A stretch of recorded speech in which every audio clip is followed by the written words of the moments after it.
অসাধারণ, অসাধারণ। আমার এই গাছে লাউ ধরেছে আলহামদুলিল্লাহ।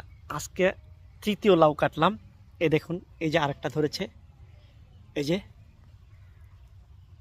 আল্লাহ রাসূল সাল্লাল্লাহু আলাইহি সাল্লাম লাউকে খুব পছন্দ করতেন সবজি হিসেবে। এ দেখুন কি সতেজ, কি তাজা আর অর্গানিক লাউ। আমার কাছে খুব প্রিয় লাউ, কচি লাউয়ের ঝোল অথবা নিরামিষের সাথে, এবং এই লাউ গাছের ডগা, এই যে এটা ভাতের সাথে ভর্তা করে খেতে অসাধারণ মজা। এত দারুণ মজা!